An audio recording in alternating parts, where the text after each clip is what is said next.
آج ہم بات کر رہے ہیں سوات کوہستان کی۔ وہاں کچھ بہت ہی تاریخی ہو رہا ہے۔ وہ برادریاں جو صدیوں سے ایک ساتھ رہتی آئی ہیں، وہ پہلی بار اپنے حقوق کے لیے ایک آواز بن کر کھڑی ہوئی ہیں۔ یہ صرف کوئی عام میٹنگ نہیں ہے، یہ تو بقا اور ایک نئے مستقبل کا اعلان ہے۔ آئیے ذرا گہرائی میں جا کر سمجھتے ہیں کہ اس جرگے کا اصل مقصد آخر ہے کیا۔ اس پورے جرگے کی روح، آپ کہہ سکتے ہیں، اس ایک جملے میں ہے: ہم اپنی زمین، وسائل، زبانوں اور ثقافتوں کے دفاع میں متحد ہیں۔ یہ صرف الفاظ نہیں ہیں، یہ ایک عہد ہے، ایک ایسا اعلان کہ ان کی شناخت، ان کا ورثہ اور ان کا مستقبل سب کچھ داؤ پر لگا ہے، اور وہ مل کر اس کا دفاع کریں گے۔ تو سوال یہ ہے کہ یہ جرگہ اتنا تاریخی کیوں بن گیا؟ وجہ یہ ہے کہ ایسا پہلے کبھی نہیں ہوا۔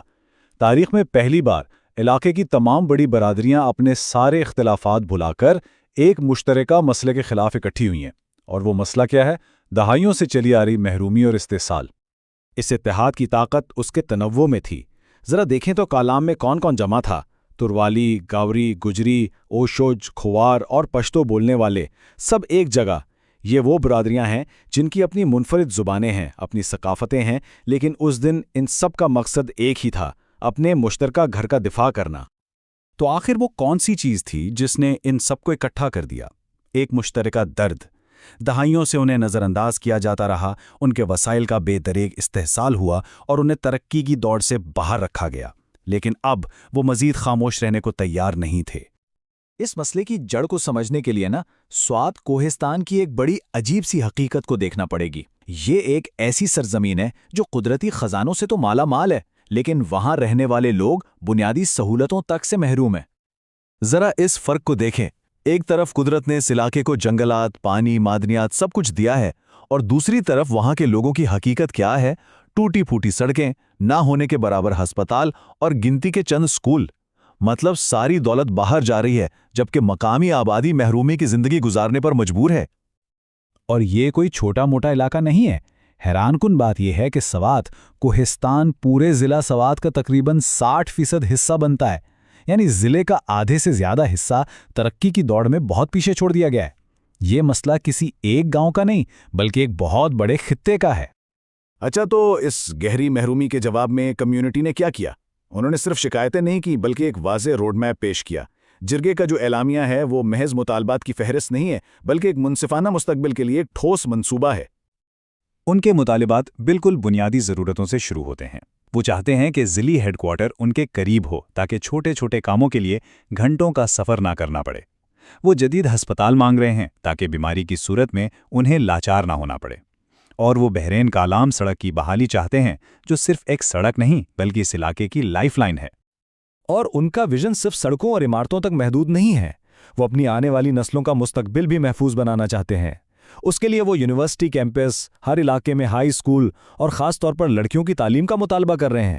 اور سب سے اہم بات، وہ چاہتے ہیں کہ ان کی اپنی زبانیں تروالی، گاوری، گجری اسکولوں میں پڑھائی جائیں، تاکہ ان کے بچے اپنی شناخت اور ثقافت سے جڑے رہیں۔ اور پھر بات آتی ہے ان وسائل کی جن پر ان کی زندگی کا دار و مدار ہے۔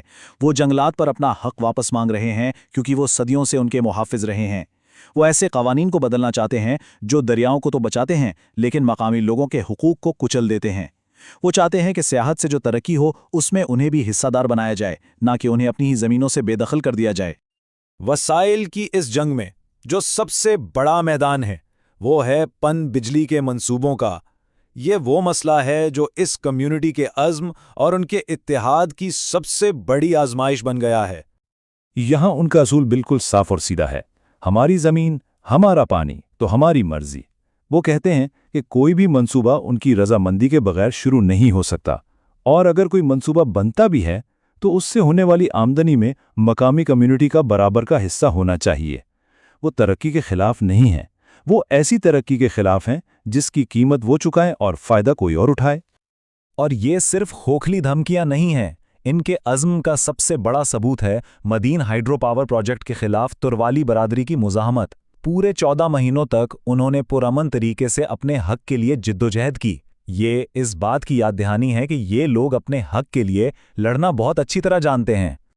تو آخر میں یہ جرگہ صرف مطالبات کی ایک فہرست سے کہیں بڑھ کر ہے۔ یہ سوات کوہستان کے مستقبل کے ساتھ کیا گیا ایک وعدہ ہے، آنے والی نسلوں کے لیے ایک پختہ عہد ہے۔ یہ اعلامیہ دراصل اپنے وطن کی حفاظت کا ایک حلف ہے۔ یہ ایک وعدہ ہے کہ وہ اپنی آنے والی نسلوں کو ایک ایسا مستقبل دیں گے جو پائیدار بھی ہو اور منصفانہ بھی۔ یہ ان کے گہرے عزم اور دور اندیشی کی ایک بہت بڑی علامت ہے۔ اور آخر میں جرگے نے ایک بہت واضح پیغام دیا ہے۔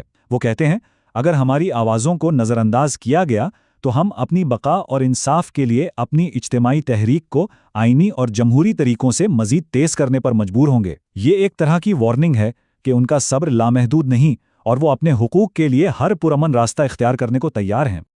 یہ کہانی ہمیں ایک بہت اہم سوال پر چھوڑ جاتی ہے، اور یہ سوال صرف سوات کوہستان کے نہیں بلکہ ہر جگہ کا ہے۔